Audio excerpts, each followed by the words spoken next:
Assalamualaikum warahmatullahi wabarakatuh. Saya Fenty Julieta, NPM E1D018-012. Saya akan menjelaskan materi mengenai modal perusahaan. Terlebih dahulu, kita harus mengetahui apa itu modal perusahaan. Modal perusahaan adalah kumpulan barang atau uang yang dapat dijadikan sebagai dasar dalam membentuk suatu perusahaan. Adapun jenis-jenis modal, yang pertama yaitu jenis modal berdasarkan sumbernya. Jenis modal berdasarkan sumbernya ini terbagi atas dua bagian, modal eksternal dan modal internal. Modal eksternal adalah modal perusahaan yang berasal dari luar perusahaan yang disebut juga dengan modal asing, atau dana yang dapat diperoleh dari suatu pemegang saham atau kreditor yang ingin berpartisipasi dalam perusahaan. Dan yang kedua yaitu modal internal. Modal internal ini dapat diperoleh dari dalam perusahaan dan biasanya juga diambil dari hasil penjualan perusahaan tersebut. Dan yang kedua yaitu jenis modal perusahaan berdasarkan wujudnya. Jenis modal perusahaan berdasarkan wujudnya ini terbagi juga atas dua bagian, yaitu modal abstrak dan modal konkret. Di mana modal abstrak ini disebut juga dengan modal pasif. Kita tidak dapat melihat wujud dari modal abstrak ini, namun modal ini sangat berpengaruh dalam membangun suatu perusahaan. Seperti kita dapat melihat merasakan partisipasi dari pekerja, dan juga contohnya seperti hak cipta dan lain sebagainya. Dan yang kedua yaitu modal konkret. Modal konkret ini disebut juga dengan modal aktif, di mana wujudnya dapat kita lihat dan dapat kita rasakan, seperti infrastruktur dan bahan baku, gudang, mesin, dan lain sebagainya. Dan selanjutnya jenis modal berdasarkan fungsinya. Jenis modal berdasarkan fungsinya ini terbagi juga atas dua bagian. Yang pertama yaitu modal sosial dan yang kedua yaitu modal perseorangan. Modal sosial yaitu modal yang berasal dari kalangan masyarakat yang berguna, dapat dimanfaatkan oleh publik banyak, seperti jalan raya, tol, dan lain sebagainya. Yang kedua yaitu modal perseorangan. Modal perseorangan ini modal yang diperoleh dari individu untuk memenuhi fasilitas diri dan untuk mencapai suatu keuntungan. Di sini kita lebih membahas kepada jenis modal berdasarkan sumbernya. Yang pertama yaitu modal eksternal. Modal eksternal yang disebut juga dengan modal asing ini terbagi atas 3 bagian, yang dimana yang pertama yaitu disebut dengan hutang jangka pendek, dan yang kedua yaitu hutang jangka menengah, dan yang ketiga yaitu hutang jangka panjang. Dari ketiganya ini dibedakan oleh waktu-waktu atau jangka waktu dalam memperoleh modal. Yang pertama yaitu hutang jangka pendek, yaitu jangka waktunya kurang dari 1 tahun. Bentuk-bentuk dari hutang jangka pendek yang pertama yaitu kredit rekening koran. Kredit rekening koran ini disebut juga dengan kredit yang diberikan oleh bank dengan batas plafon tertentu yang tidak diambil sekaligus, tetapi sesuai dengan kebutuhan.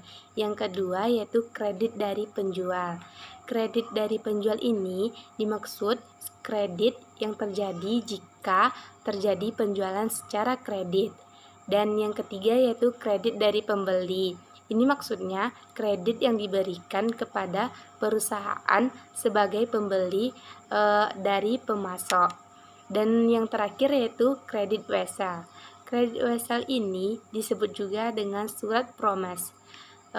Ini maksudnya surat pengakuan hutang, yaitu kesanggupan untuk membayar sejumlah uang tertentu pada saat tertentu. Dan selanjutnya yaitu hutang jangka menengah. Hutang jangka menengah ini jangka waktunya yaitu dari 1 tahun sampai 10 tahun. Hutang jangka menengah ini adapun bentuk-bentuknya seperti term loan. yaitu dibayar dengan mengangsur tetap selama periode pinjaman. Dan yang kedua yaitu leasing.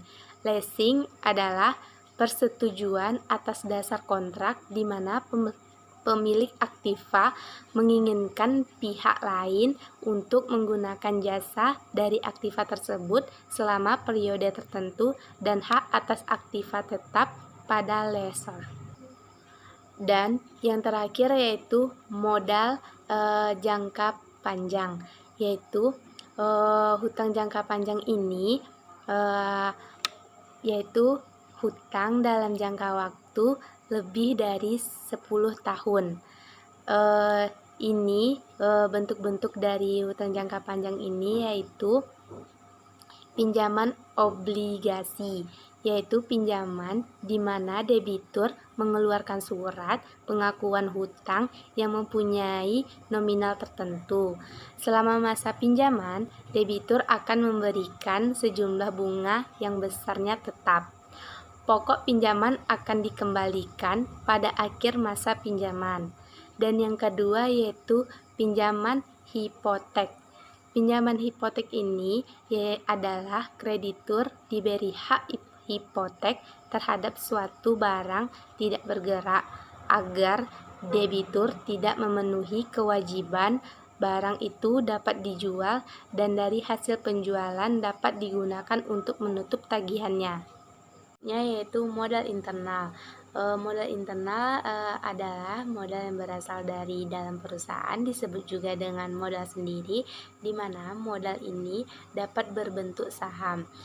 Saham ini terbagi juga atas dua jenis, yaitu pemilik saham biasa, di mana perusahaan memberikan keuntungan berupa dividen pada saat perusahaan mendapatkan laba, dan pemilik saham biasa ini memiliki hak suara atas perusahaan tersebut. Dan yang kedua yaitu saham preferen atau saham istimewa, di mana perusahaan memberikan prioritas lebih dahulu untuk mendapatkan dividen sebelum pemilik saham biasa. Namun, saham preferen atau saham istimewa tidak memiliki hak suara atas perusahaannya. Dan selanjutnya yaitu struktur kekayaan. Struktur kekayaan adalah pertimbangan antara aktiva lancar dengan aktiva tetap, baik secara absolut maupun relatif. Di mana kita dapat melihat contohnya di PPT di atas.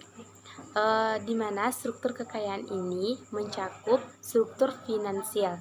Struktur finansial adalah perbandingan baik dalam artian absolut maupun relatif antara total kewajiban dan modal sendiri.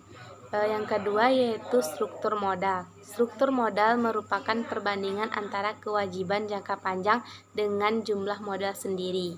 Dan selanjutnya yaitu modal kerja. Modal kerja merupakan salah satu aktiva bagian yang terpenting dalam sebuah perusahaan. Karena tanpa melalui modal kerja, perusahaan tidak akan dapat memenuhi kebutuhan untuk menjalankan aktivitas produksi. Jadi, modal kerja sangatlah penting dalam membangun suatu perusahaan. Adapun menurut Shawir, modal kerja adalah jumlah aktiva lancar yang dimiliki operasi perusahaan sehari perusahaan, atau bisa juga dikatakan dana yang harus tersedia untuk membiayai kegiatan produksi sehari. Adapun rumus yang harus dipahami dalam membentuk suatu perusahaan, yaitu aset lancar mewakili aset-aset yang dapat dengan mudah diubah menjadi uang tunai dalam waktu kurang dari 1 tahun. Dan ada juga perusahaan memiliki modal kerja negatif jika rasio aset lancar terhadap liabilitas kurang dari 1. Rasio modal kerja yang tinggi tidak selalu bagus. Kita masuk pada konsep kerja. Yang pertama yaitu konsep kuantitatif. Dan yang kedua, konsep kualitatif. Yang ketiga yaitu konsep fungsional. Di sini saya akan menjelaskan satu persatu dari konsep modal kerja. Yang pertama yaitu konsep kuantitatif, yaitu konsep yang menitik beratkan pada jumlah yang diperlukan untuk mencapai suatu kebutuhan perusahaan dalam membiayai operasinya yang bersifat rutin. Yang kedua yaitu konsep kualitatif, yaitu konsep yang menitik beratkan pada kualitas modal kerja. Dalam konsep ini, pengertian modal kerja adalah kelebihan aktiva lancar terhadap hutang jangka pendek. Jadi, definisi ini menunjukkan margin of production atau tingkat keamanan dari kreditur jangka pendek serta menjamin kelangsungan operasi perusahaan di masa datang. Dan yang terakhir yaitu konsep fungsional. Konsep fungsional adalah konsep yang menitik beratkan pada fungsi dari dana yang dimiliki dalam rangka menghasilkan pendapatan atau laba dari usaha pokok perusahaan.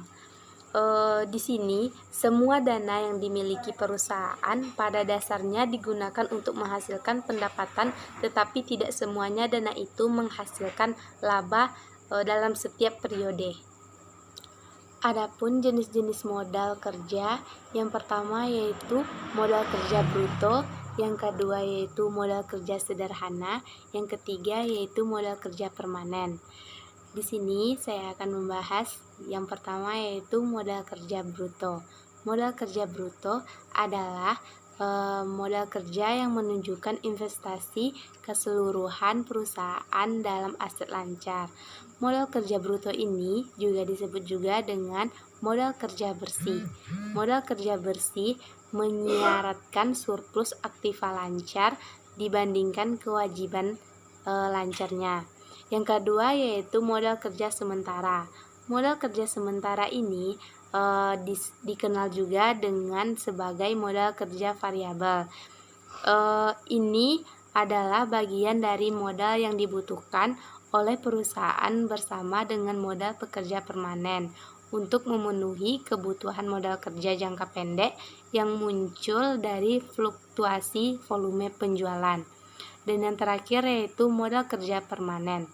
Modal kerja permanen ini adalah jumlah minimum modal kerja yang dimiliki perusahaan untuk menjalankan operasi tanpa gangguan. Disebut modal kerja permanen karena siklus modal kerjanya sangatlah bagus. Karena kita tadi ada sedikit menyinggung mengenai siklus modal kerja, di sini saya akan membahas sedikit mengenai siklus modal kerja. Siklus modal kerja ini adalah waktu yang diambil oleh perusahaan untuk pembayaran bahan, upah dan biaya lainnya masuk ke persediaan dan merealisasikan uang tunai dari penjualan barang jadi. Maksudnya di sini yaitu lamanya waktu antara arus kas keluar dan arus kas masuk selama operasi bisnis dilakukan di dalam siklus modal kerja. Adapun keuntungan dari pentingnya modal kerja ini yaitu memungkinkan perusahaan dapat beroperasi dengan efisien. Maksud dari memungkinkan perusahaan dapat beroperasi dengan efisien ini yaitu memberikan peluang perusahaan untuk dapat berjalan dengan lebih efisien karena tidak ada kesulitan untuk memperoleh barang ataupun jasa yang diperlukan. Yang kedua yaitu memungkinkan perusahaan memberikan syarat kredit kelangganan. Maksudnya di sini adalah memungkinkan untuk perusahaan dalam memberikan syarat kecil yang lebih menguntungkan kepada para pelanggannya. Yang ketiga yaitu memungkinkan para perusahaan mempunyai persediaan dalam jumlah yang cukup. Maksudnya di sini juga sangat mungkin untuk mempunyai persediaan dalam jumlah yang cukup untuk melayani para konsumen. Dan yang keempat yaitu memungkinkan perusahaan dapat memenuhi kewajiban tepat waktu. Maksudnya sangat mungkin untuk bisa membayar seluruh kewajiban-kewajiban tepat pada waktunya. Yang kelima yaitu melindungi perusahaan dari krisis modal kerja.